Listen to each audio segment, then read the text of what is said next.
ClancyPasta presents Think Tank, written by A. Vesper.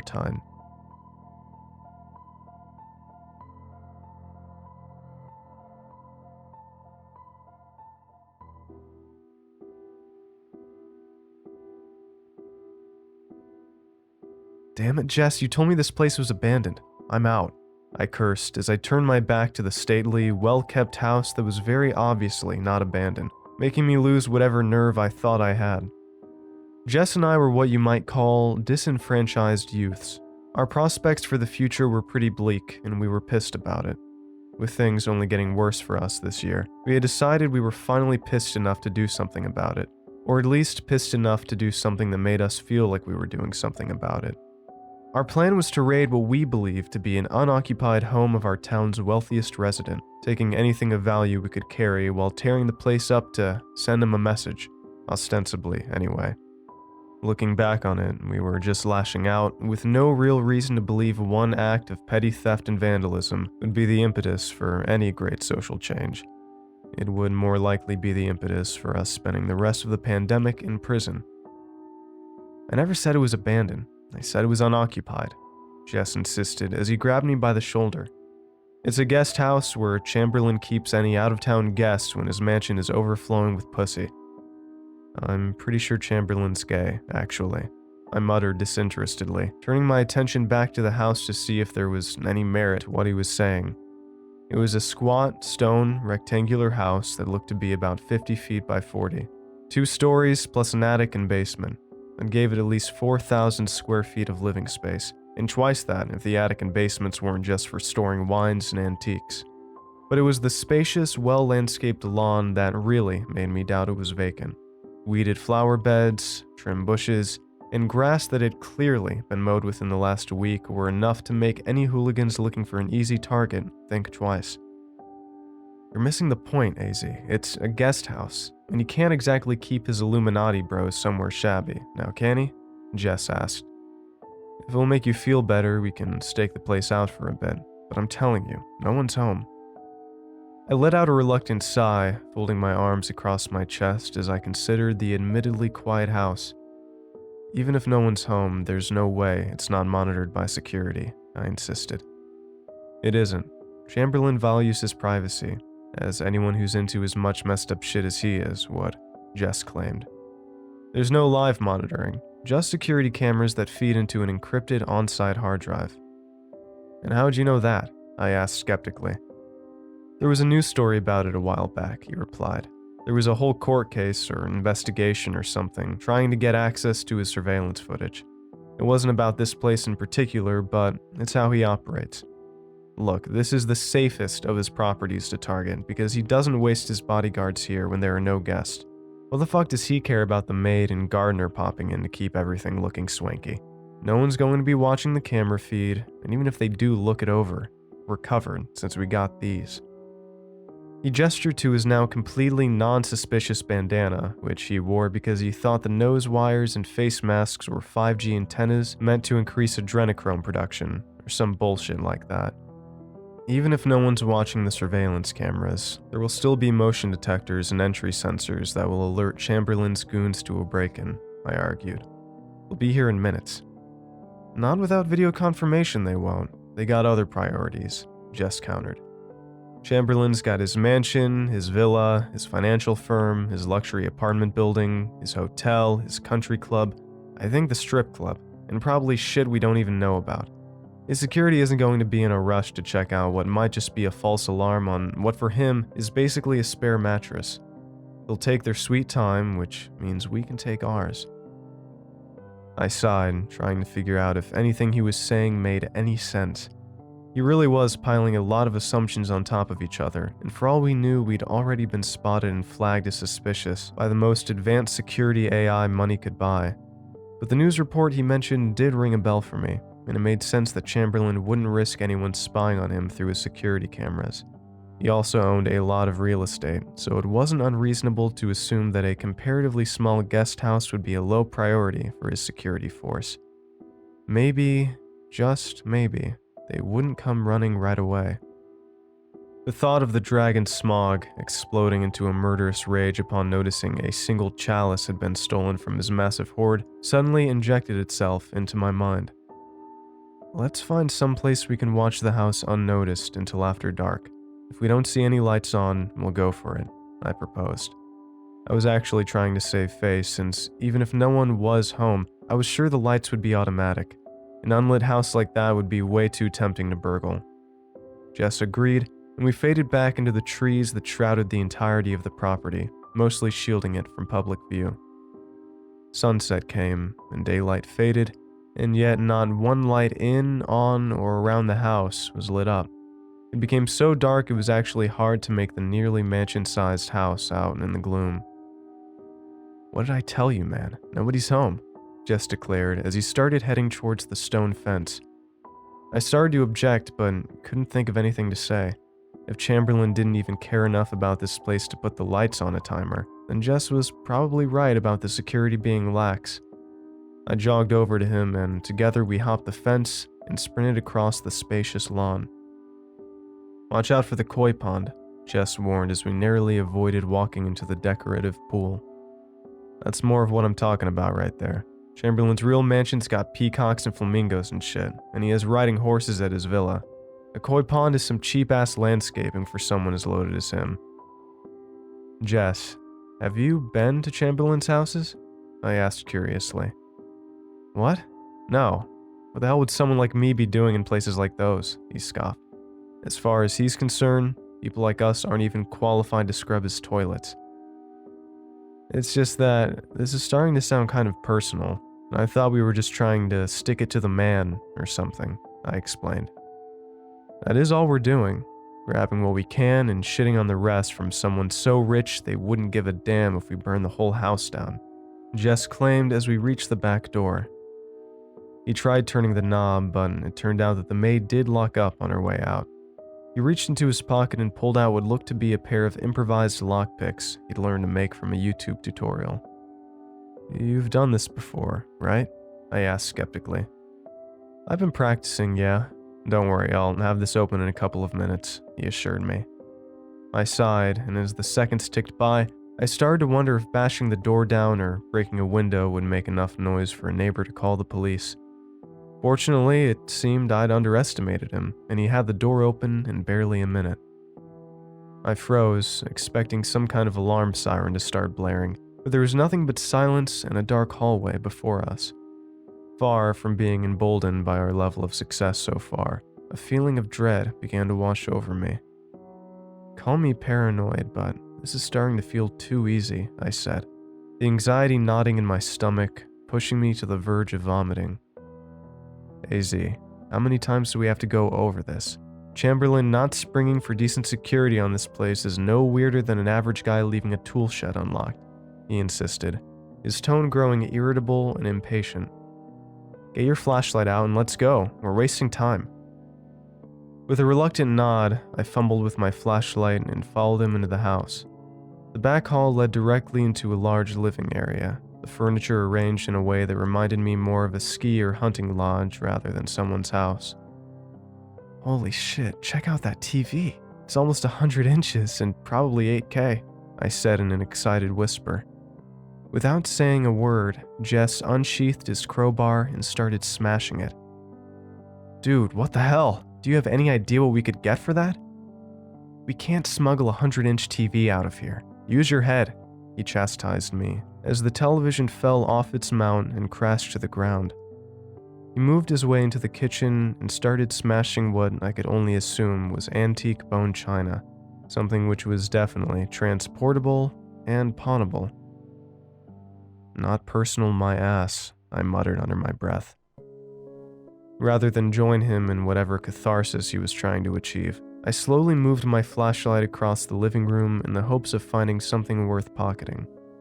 My beam settled on a large 19th century portrait above the mantel, depicting three well-dressed businessmen.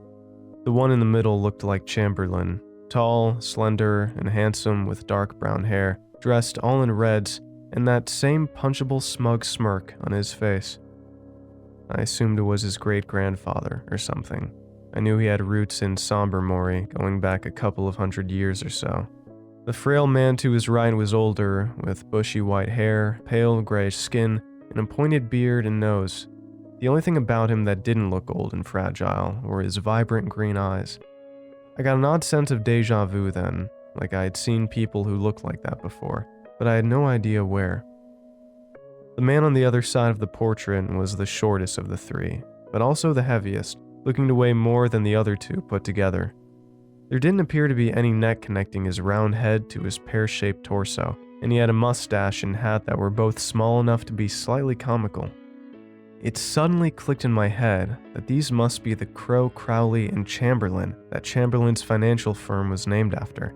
It seemed that the Chamberlain line was the only one still around, an idea that made me more than a little uneasy. "Jess. Hey, Jess," I hissed, hoping his little temper tantrum in the kitchen was drawing to a close. "What?" he gasped between breaths. "I don't know what's going on with you, and right now I don't care, but I came here for loot," I reminded him. "Let's go upstairs and check the bedrooms for jewelry or something." Jess nodded and sheathed his crowbar. He didn't look sated, just resigned to the fact that what he was doing wasn't actually going to make him feel any better about whatever was bothering him. We crept quietly up to the second floor, though I don't know why. Since Jess's little rampage in the kitchen hadn't brought anyone downstairs, it seemed safe to assume the house was deserted. Once we were upstairs, I just turned the first doorknob in front of me, expecting to find nothing more extraordinary than a neatly kept spare room. Instead, what I stumbled into was some kind of 19th century laboratory. It ran most of the length of the second floor, and I suspected that maybe it had at one point been multiple adjacent bedrooms, since there were a couple more exits into the hallway further down.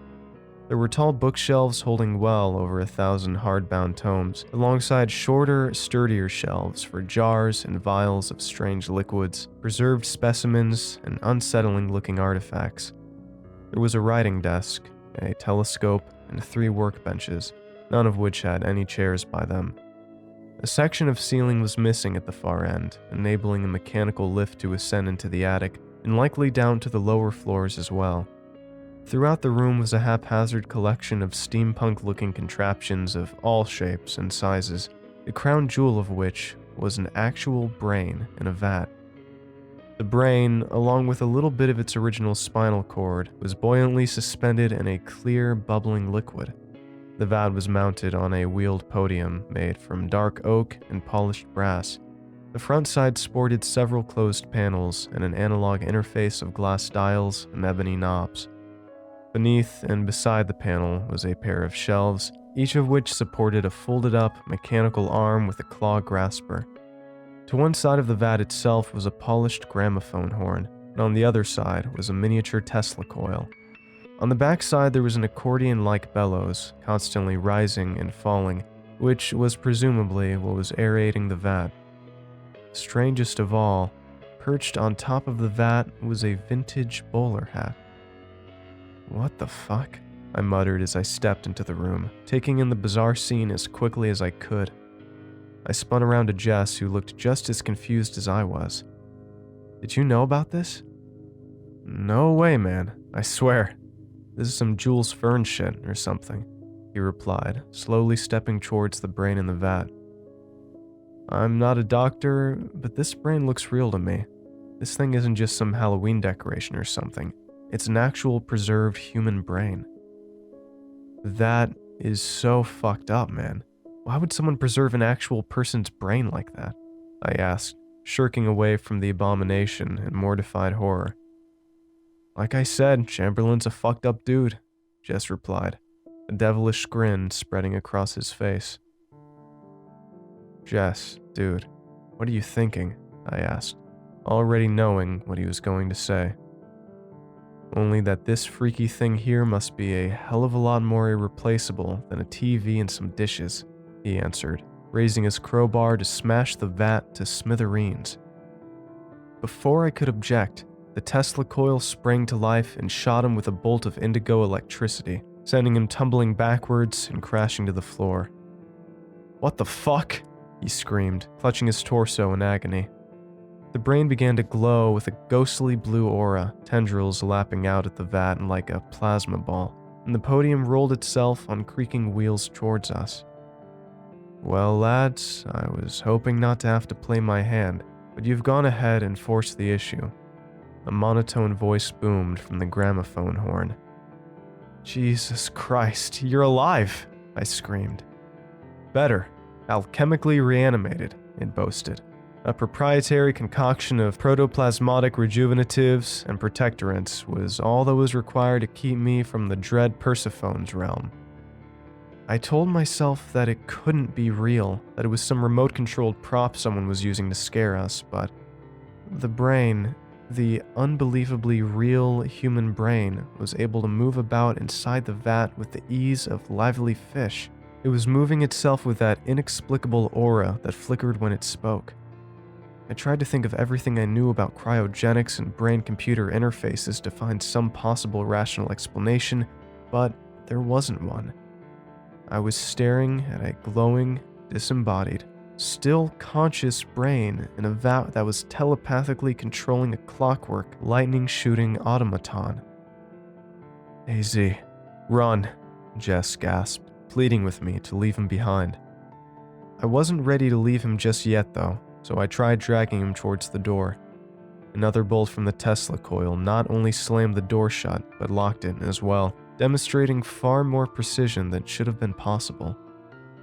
Sorry, gents, but I'm afraid an Irish goodbye is quite off the table, the brain informed us. Allow me to properly introduce myself, then.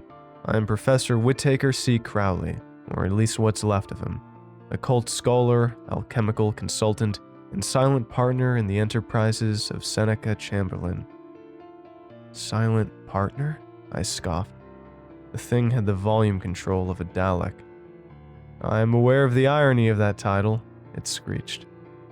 Your friend is dying, so I'd advise you to watch the sass if you expect any help from me. I looked down to take a good look at Jess, and saw that the brain was right. He was bleeding out, no doubt about it. I nodded my head in somber agreement, slowly rising to my feet and lifting my hands over my head. Can you help him? I asked softly. No, AZ, please. I know what this thing does to people. I won't be one of its experiments, Jess ranted as he coughed up blood. You make it sound like I'm some sort of mad scientist, the glowing brain in the vat chuckled through its gramophone, the pattern of arcing light forming the outline of a smile. As horrifying as it was to look at, the implications of what Jess had just said sunk in nonetheless. You know what this thing does? I asked him coldly. Jess, what the fuck have you gotten us into? I know. I lied. I'm sorry. I was in pretty deep with Chamberlain, but that's over now, and I swear to God I didn't know that this was where he kept that thing. Jess screamed as the red splotch on his chest grew larger. Struggle all you want, boy. You'll only bleed out faster, Crowley said as he wheeled over to his shelf of potions. His bronze graspers unfolded and began preparing a syringe. Do you feel him yet? Cold Hades grasping at you, pulling you down to his underworld? You don't want to spend eternity there. Trust me, I know. But one shot of this to your brainstem and your consciousness can stay bound to your central nervous system forever. Granted, if you've yet to master astral projection, the experience seems to be less than idyllic. But I'll leave it to the philosophy majors to debate if it's worse than literal hell. AZ, don't let him stick me with that stuff, man, Jess pleaded, tears of existential terror streaming down his cheeks. Crowley was coming straight at us now, his Tesla coil already crackling, ready to put either of us down in an instant if he needed to. My eyes darted around wildly for any possible weapons, but the only things within reach were monstrous deformities preserved in formaldehyde. I grabbed one and held it out like a crucifix between us and Crowley, hoping he was smart enough to realize what I was threatening him with. What are you doing? He demanded, though the fact that he backed up a bit while turning down his Tesla coil suggested he knew exactly what I was doing. This is formaldehyde. It's flammable, even explosive, right? I asked. You pull any more of your Palpatine crap on us, and your whole lab goes up in flames." Crowley made a sort of sighing sound with his bellows and shut his Tesla coil off completely. "Now drop the syringe," I ordered. This time, Crowley hesitated. "Drop it." "I'll set it down. It would be a shame to waste it," he said, as he placed the needle onto the nearest table. Jess started to laugh, and with his last remaining strength, brought himself to his feet. "Now, my friend and I are leaving, and you're staying here, got it?" I asked authoritatively. "No, AZ, you're the only one getting out of here," Jess said, picking up a jar with a pickled Polyphemus inside. "I'm dying no matter what, and I'm not going to die for nothing." Before I could say anything, he charged at Crowley, smashing the jar right over the Tesla coil. I watched in horror as the two grappled each other, Crowley's graspers crushing Jess's hands, but Jess slamming Crowley against another shelf, bringing multiple jars of formaldehyde down on both of them. Either in panic, desperation, or just a short circuit, Crowley fired his Tesla coil, immediately sparking a blaze that engulfed them both. "Run!" was Jess's final word to me. There was nothing I could have done to save him then, so I ran. I ran past them and out the next door down from the one we came through, down the hall, down the stairs, and out the back as the second floor burned behind me. I'm not sure how I managed to jump the fence without Jess's help, but I did.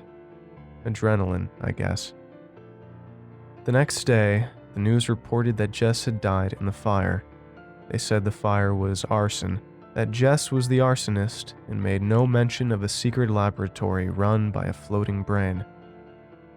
I don't know if Crowley survived the fire. I don't know if he managed to inject Jess with whatever that stuff was, or if it really did what he said it did.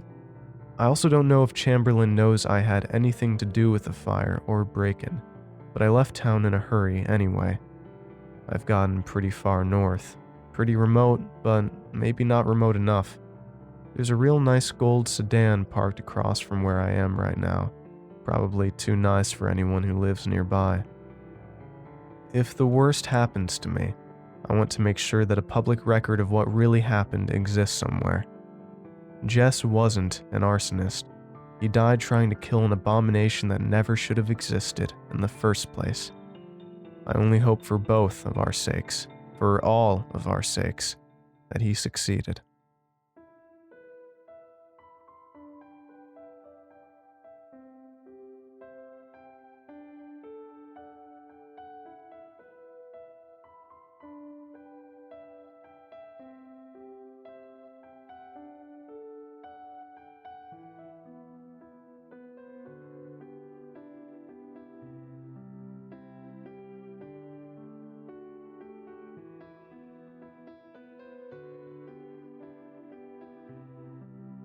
Thanks for watching, and I hope you enjoyed today's video.